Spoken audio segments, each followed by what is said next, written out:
So hello and welcome to this video. इस video में हम डिस्कस करने जा रहे हैं रदरफोर्ड्स मॉडल। ये जो रदरफोर्ड्स मॉडल था it was based on Rutherford's alpha scattering experiment.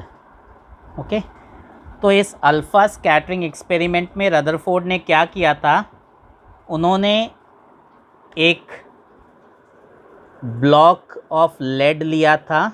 ये लेड का ऐसे ब्लॉक था। Okay, so block of lead. Okay, lead एक नॉन टॉक्सिक मेटल है और इसको पेनिट्रेट करना बहुत मुश्किल होता है, तो इसलिए लेड का ब्लॉक लिया था। इनको अल्फ़ा पार्टिकल्स चाहिए थे, तो अल्फ़ा पार्टिकल का जो सोर्स इन्होंने लिया था वो रेडियम लिया था। तो यहाँ पे इन्होंने एक रेडियम लिया जो कि अल्फ़ा पार्टिकल का सोर्स था। ओके, सो रेडियम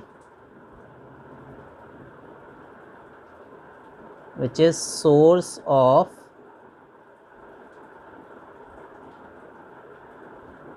अल्फ़ा पार्टिकल्स। ठीक है, अभी हम देखेंगे अल्फ़ा पार्टिकल्स होते क्या हैं। राइट, यहाँ पे इन्होंने एक स्लिट ली खिड़की टाइप की, जिससे कि एकदम फाइन बीम अल्फ़ा पार्टिकल्स की मिल पाए। ओके, इसको स्लिट कह देते हैं। राइट, यहाँ पे इन्होंने गोल्ड की फॉयल ली, गोल्ड फॉयल गोल्ड की इसलिए ली क्योंकि गोल्ड की मैलेबिलिटी बहुत ज़्यादा होती है। ये जो फॉयल थी इसकी जो थिकनेस थी वो अप्रॉक्सीमेटली 4 × 10⁻⁵ सेंटीमीटर थिक थी ये फॉयल। ओके, इसको ऐसे भी हम बोल सकते हैं, it was about 1000 atoms thick. Right, इन्होंने यहाँ पे एक स्क्रीन प्लेस की और ये जो स्क्रीन थी ये जिंक सल्फाइड से कोटेड थी। So zinc sulphide screen. Okay, तो ये इनका सेटअप था। इन्होंने क्या किया, एक लेड का ब्लॉक लिया, इस लेड के ब्लॉक के अंदर इन्होंने रेडियम रखा which was a source of alpha particle. ये जो अल्फ़ा पार्टिकल्स थे ये बीम के फॉर्म में, रेज़ के फॉर्म में बाहर निकल रहे थे, तो ये रे एकदम पतली मिल पाए, इसलिए इन्होंने यहाँ पे एक स्लिट प्लेस कर दी और ये जो रे थी ये ऐसे इस स्लिट से पास हो रही थी और इस गोल्ड की फॉयल को स्ट्राइक कर रही थी। ओके, गोल्ड की फॉयल को स्ट्राइक करने के बाद ये गोल्ड की फॉयल से पास हो रही थी और पास होने के बाद ये यहाँ पे ऑब्ज़र्व की जा रही थी। ठीक है, ये एक्सपेरिमेंट था उसका। तो पहले हम लिख लेते हैं कि एक्सपेरिमेंट के मेन पॉइंट्स क्या क्या थे, फिर हम समझेंगे कि उसके ऑब्जर्वेशन क्या थे, क्या उसने ऑब्ज़र्व किया। Okay, so experiment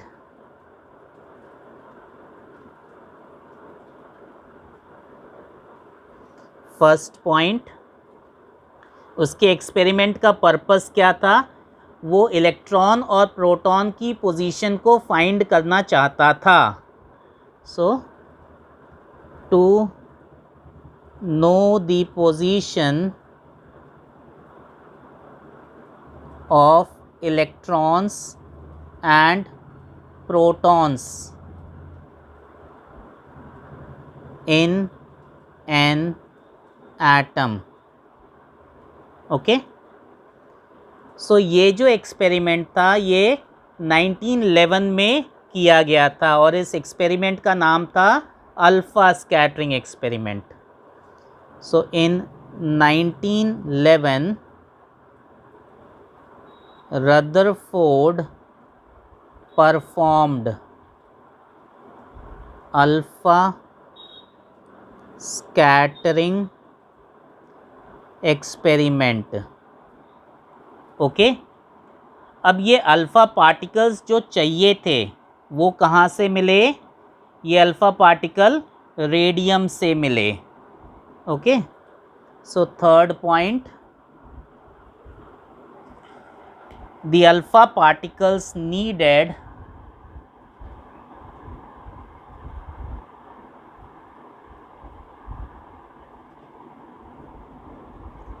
were obtained from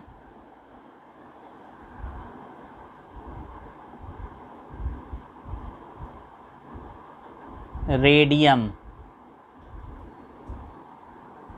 okay, और इसको कहाँ पे रखा? Enclosed in a lead block.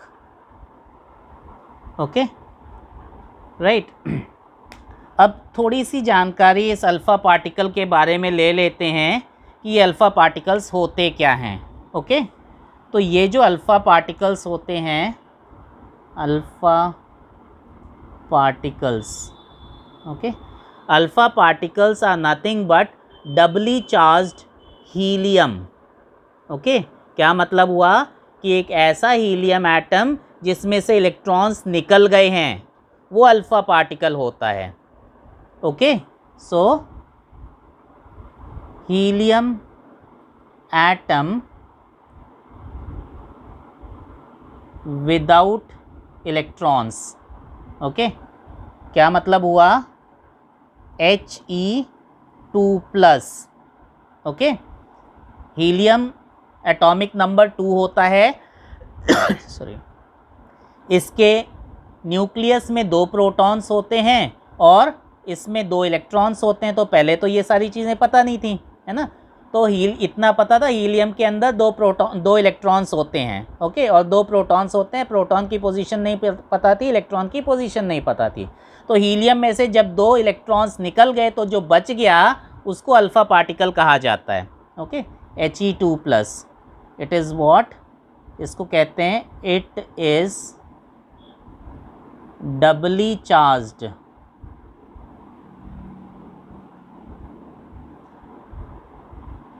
Helium ion. Okay, charge species है तो आयन कहा जाता है, राइट। ये जो अल्फ़ा पार्टिकल्स हैं ये बहुत एनर्जेटिक होते हैं, तो ये बहुत फास्ट मूव करते हैं, right. They are highly energetic, hence they move very fast। Okay, ये अल्फ़ा पार्टिकल के बारे में हो गया, राइट। तो उसने क्या किया था, अल्फ़ा पार्टिकल्स लिए थे और इन अल्फ़ा पार्टिकल्स को उसने एक लेड के ब्लॉक में प्लेस किया था। कहाँ से मिले थे? रेडियम से मिले थे। ओके, फोर्थ पॉइंट क्या हो जाएगा? After passing through the slit,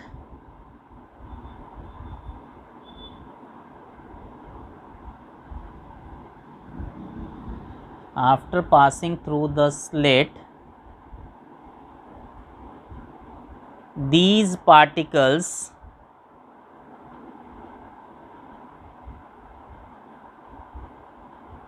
in the form of rays were made to strike किसको स्ट्राइक करवाया? गोल्ड फॉइल को। Made to strike gold foil. Okay, और उसके बाद हुआ क्या कि ये जो पार्टिकल्स थे ये स्कैटर हो गए, और स्कैटर होने के बाद ये जिंक सल्फाइड की स्क्रीन पे गिरे। Okay, so these particles got scattered and were then made to fall on ZNS screen। okay, right। उसके बाद क्या हुआ, जैसे ही ये ZNS स्क्रीन पे गिरे, इसमें एक स्पार्क ऐसा प्रोड्यूस हुआ, ओके, एक सिंटिलेशन टाइप का प्रोड्यूस हुआ, ऐसे चमक ऐसी आई, ओके। तो ये इस पे टकराने के बाद ये स्कैटर हो गए, फैल गए, ऐसे सब डायरेक्शंस में फैल गए, और ज़्यादातर जो स्प्रेडिंग थी वो सब इस पोर्शन में थी, सेंटर पोर्शन में थी, ठीक है।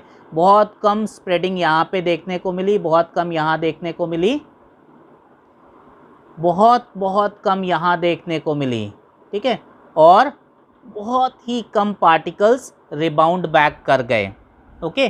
तो पता कैसे चला कि यहाँ पे पार्टिकल टकरा रहे हैं? जैसे ही यहाँ पे पार्टिकल टकराते थे, यहाँ पे एक चमक ऐसी प्रोड्यूस होती थी, इसको सिंटिलेशन कहा गया, SCINTILLATION, scintillation, okay, spark, right? So these particles got scattered and were then made to fall on zinc sulfide screen, okay? So ये उसका एक्सपेरिमेंट था, राइट? क्लियर है? ओके। अब हम उसके ऑब्जर्वेशंस देखते हैं कि उसने क्या ऑब्जर्व किया, ओके।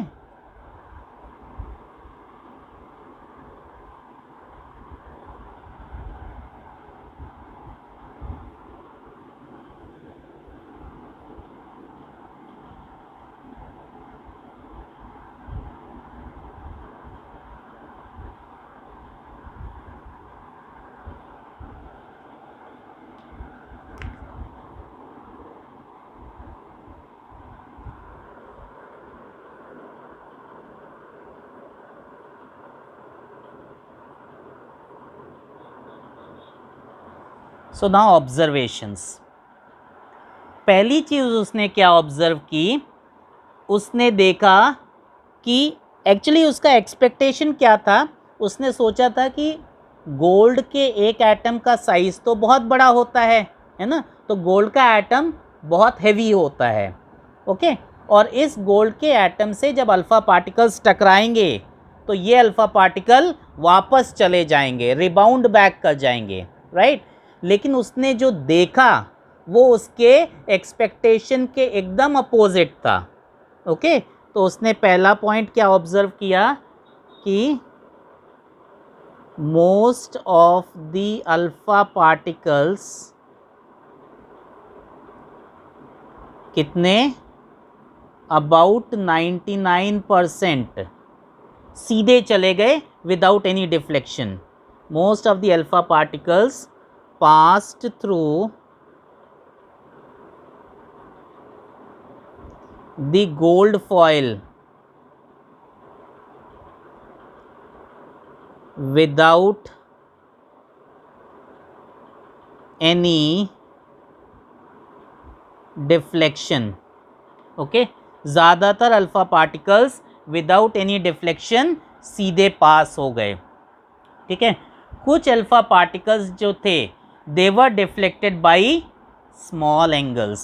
तो सेकेंड ऑब्जर्वेशन क्या था, some of the alpha particles were deflected by small angles, okay. और बहुत कम अल्फ़ा पार्टिकल, ओके, कितने कम, अबाउट 1 in 12,000, ठीक है, suffered a major deflection. So a very few alpha particles 1 in 12,000 suffered major deflection, ठीक है, कितना, by more than 90 degree, okay. और कुछ अल्फ़ा पार्टिकल्स रिबाउंड बैक कर गए। कितने? About 1 in 20,000। Very very few alpha particles 1 in 20,000 rebound back. Okay, rebound back in the same direction. Okay, ये उसका ऑब्जर्वेशन था। Okay, so based on this observation उसने फिर कुछ कंक्लूजन्स ड्रॉ किए। ओके, तो अब हम देख लेते हैं कि उसने क्या कंक्लूजन्स निकाले।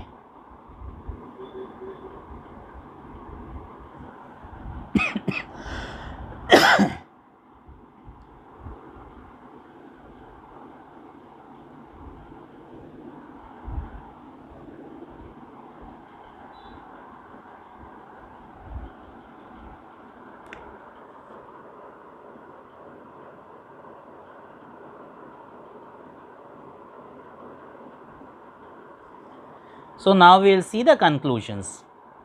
Okay. तो रदरफोर्ड ने बोला था कि ये जो गोल्ड फॉइल है इसमें गोल्ड के एटम्स बहुत क्लोजली पैक्ड हैं। ओके, और इनमें बहुत कम जगह है जहाँ से कि अल्फ़ा पार्टिकल्स पास हो सकें। राइट, तो उसने कैसे इनको शो किया था? उसने बोला कि ये इस तरह से गोल्ड के एटम्स प्रेजेंट हैं ऐसे, तो इनके बीच में जो स्पेस है वो आप देख पा रहे हो कि बहुत ही कम है। राइट, यहाँ पे ऐसे बोला कि सेंटर में कुछ प्रेजेंट है। ओके, तो उसने क्या देखा था कि ज़्यादातर अल्फ़ा पार्टिकल्स सब ऐसे जा रहे थे, है ना, ऐसे विदाउट एनी डिफ्लेक्शन। ओके, और कुछ अल्फ़ा पार्टिकल्स स्मॉल एंगल से डिफ्लेक्ट हो रहे थे। तो जैसे ये अल्फ़ा पार्टिकल यहाँ से टकराया और ऐसे डिफ्लेक्ट हो गया, ये अल्फ़ा पार्टिकल ऐसे जा रहा था, यहाँ पे साइड से टकराया और ऐसे डिफ्लेक्ट हो गया, ये अल्फ़ा पार्टिकल ऐसे जा रहा था, ऐसे डिफ्लेक्ट हो गया। ओके, और बहुत कम अल्फ़ा पार्टिकल ऐसे जा रहे थे और ऐसे ही वापस आ गए। ओके, तो ये उसके ऑब्जर्वेशन था। ऑब्जर्वेशन के बेसिस पे अब उसके कंक्लूशंस क्या हो गए? पहला उसने कंक्लूड किया एज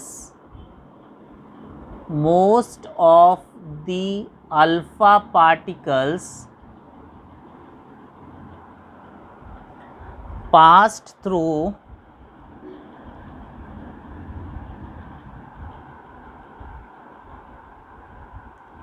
the gold undeflected,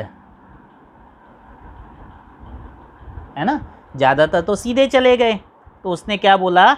इसका मतलब है कि उन्होंने कोई ऑब्स्ट्रक्शन एक्सपीरियंस नहीं किया उनके पाथ में। Okay, so this means that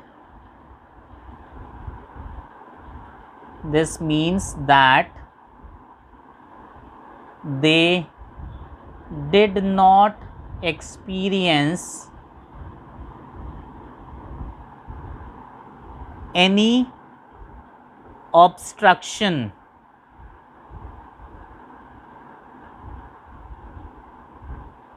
in their path। Okay, इसका मतलब क्या हो गया? एक एटम में ज़्यादातर जगह खाली है। Okay, so thus most of the space inside an atom is expected to be empty। ठीक है, और इसमें कौन प्रेजेंट है? इसमें इलेक्ट्रॉन्स प्रेजेंट हैं। Okay, the electrons of negligible mass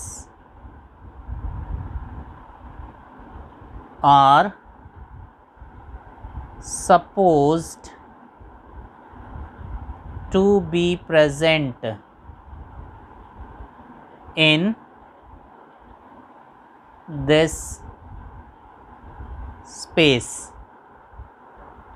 okay, second उसका क्या कंक्लूजन था कि कुछ अल्फा पार्टिकल्स माइनर डिफ्लेक्शन सफ़र कर रहे थे।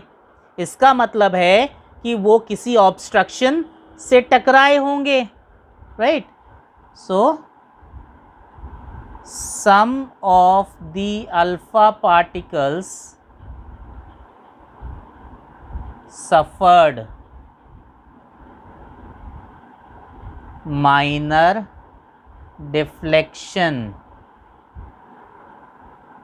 okay, and a very few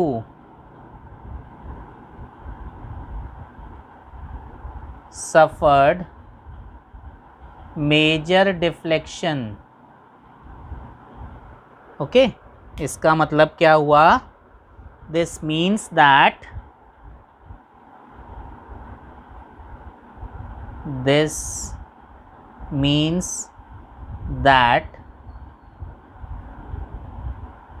they must have come across some obstruction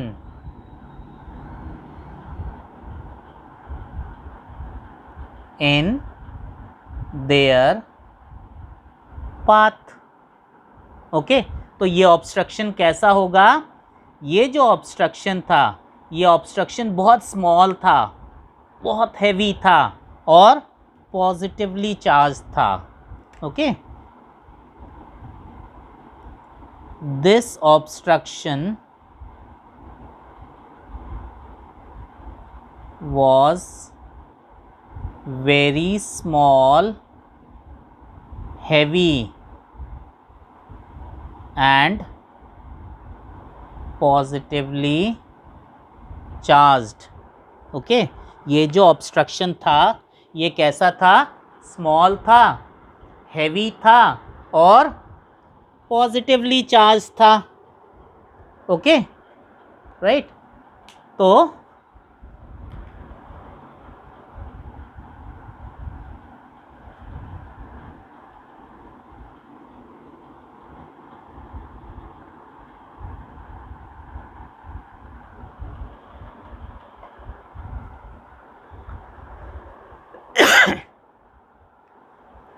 तो रदरफोर्ड ने इसको क्या बोला? ये जो small heavy positively charged portion है इसको रदरफोर्ड ने नाम दिया न्यूक्लियस, ओके। ये जो न्यूक्लियस टर्म था ये पहली बार रदरफोर्ड ने बुलाया था, okay. So Rutherford regarded this small, heavy, positively charged portion inside an atom as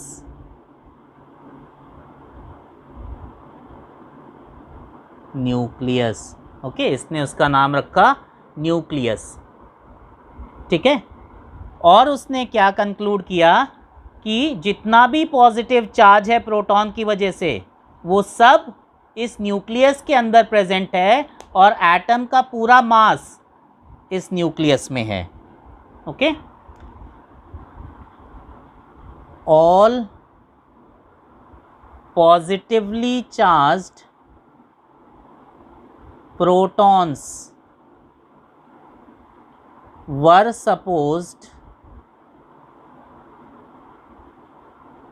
to be present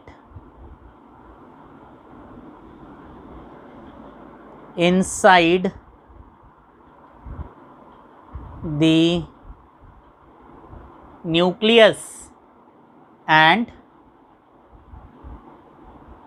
they account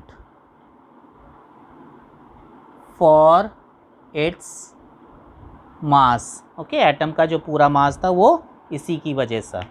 okay, और क्या बोला कि जो बाहर का जो स्पेस है, ओके, उसको एक्स्ट्रा न्यूक्लियर पोर्शन नाम दे दिया और बोला कि इसमें इलेक्ट्रॉन्स प्रेजेंट होते हैं. Okay, the space surrounding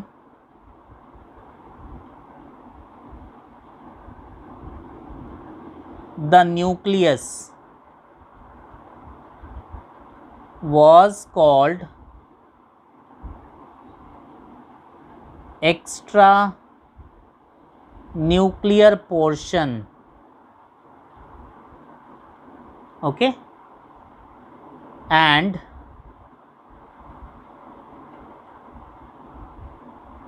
all the electrons were supposed to be present in this portion.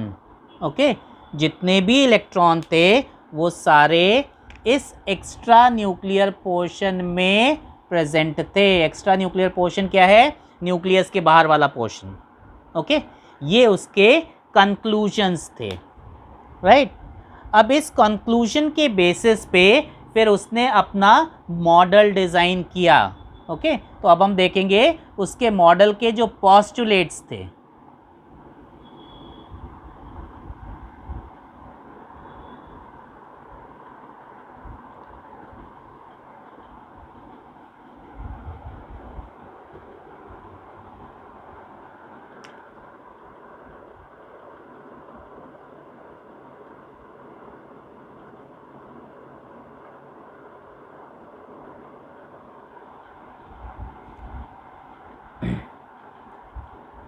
तो पोस्टुलेट्स क्या क्या थे?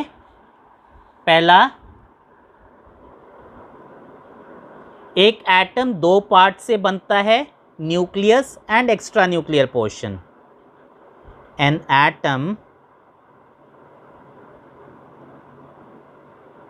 Consist of two parts,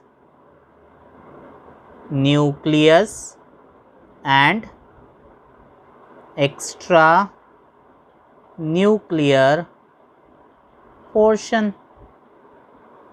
okay, जो न्यूक्लियस है वो कहाँ पे प्रेजेंट है?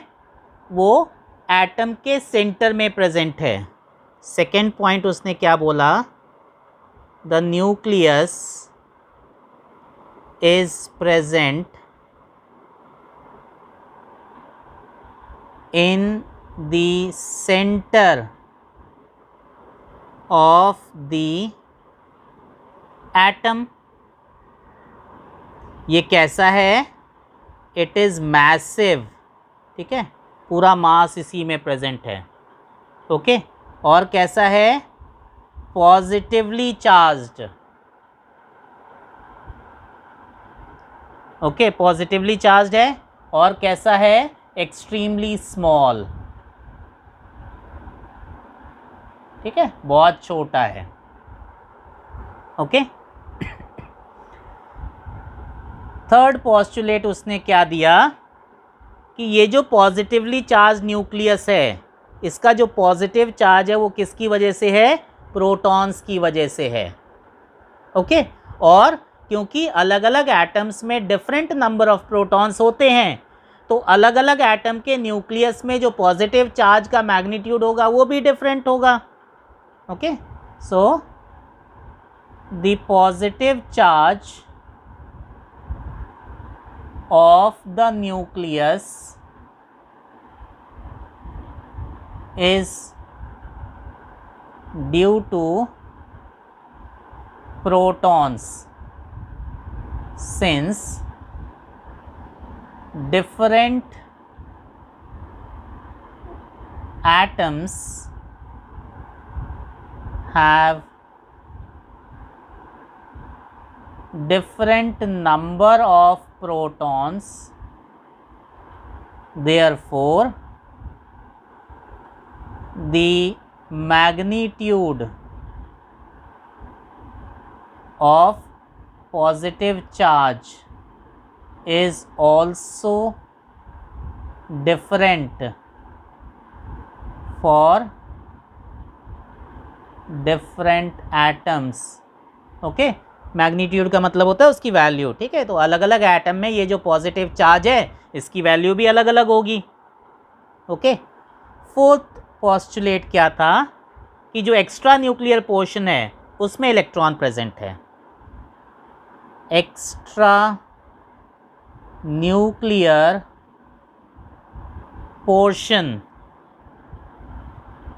is the space around the nucleus in which electrons are present. Okay, अगला पोस्टुलेट उसने क्या दिया कि एक एटम में जितना पॉजिटिव चार्ज होता है उतना ही नेगेटिव चार्ज होता है, तो एटम इलेक्ट्रिकली न्यूट्रल होता है। The total positive and negative charge in an atom is equal, hence an atom is electrically neutral.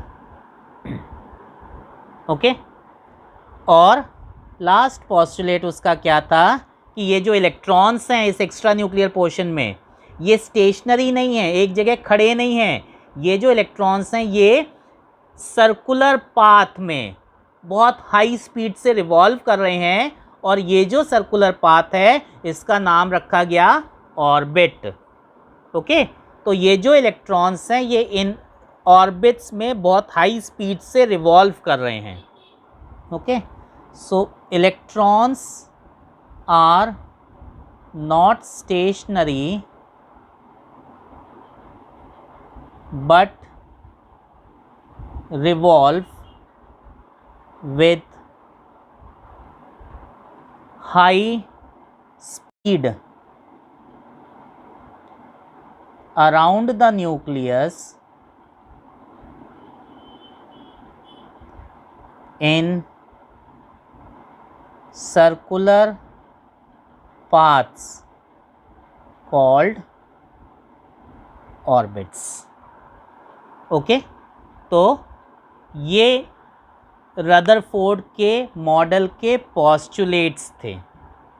Okay, अब हम समझ लेते हैं कि रदरफोर्ड का जो मॉडल था उसका फेलियर का क्या कारण था, क्यों रदरफोर्ड का जो मॉडल था वो फेल हो गया। ओके,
तो अब हम देख रहे हैं limitation of Rutherford's model.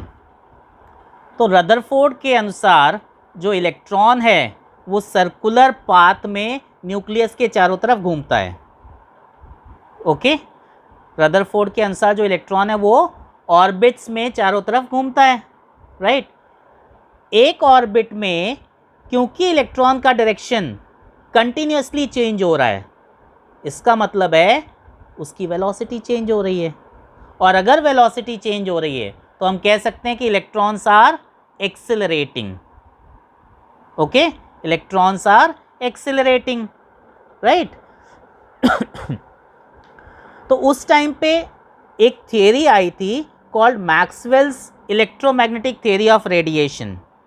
Okay, इसके अनुसार क्या था कि कोई भी चार्ज्ड पार्टिकल जब भी एक्सेलरेट करता है तो वो एनर्जी लूज़ करता है, और क्योंकि इलेक्ट्रॉन भी एक चार्ज्ड पार्टिकल है तो इलेक्ट्रॉन जब एक्सेलरेट करेगा तो वो एनर्जी लूज़ करेगा, और जब वो एनर्जी लूज़ करेगा तो धीरे धीरे उसका ये जो ऑर्बिट है ये छोटा होते जाएगा, और एक स्टेज ऐसी आएगी कि ये जो इलेक्ट्रॉन है ये इस न्यूक्लियस में जाके गिर जाएगा और एटम डिस्ट्रॉय हो जाएगा। But we know that atom is stable, so that means Rutherford was not able to explain the stability of the atom. Okay, so इसको हम नोट कर लेते हैं।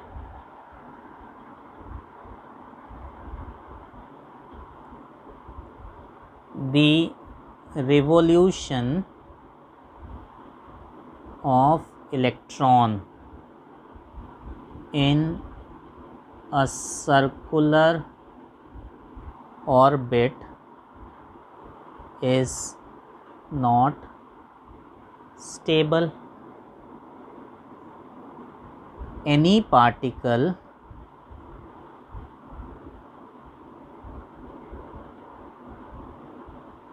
moving in circular orbit would undergo acceleration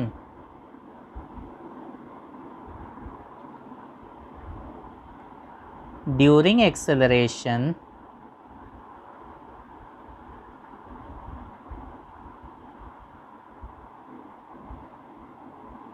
the charged particle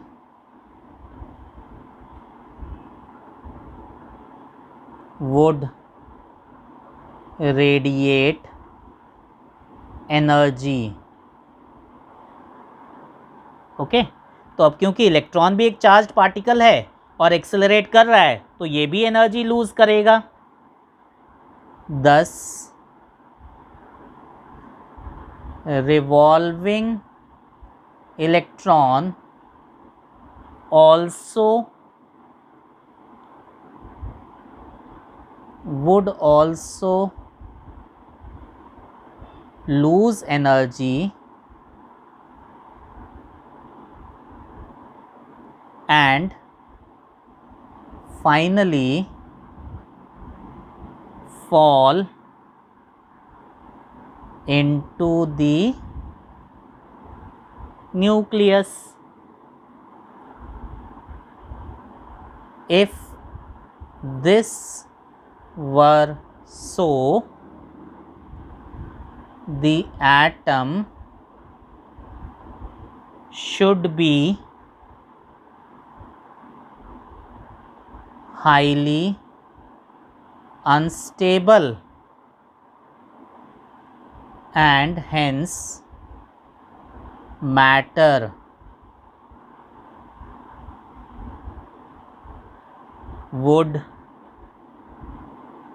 not exist. Okay, but we know that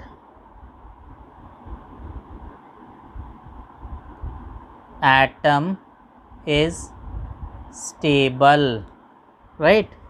So conclusion, Rutherford could not explain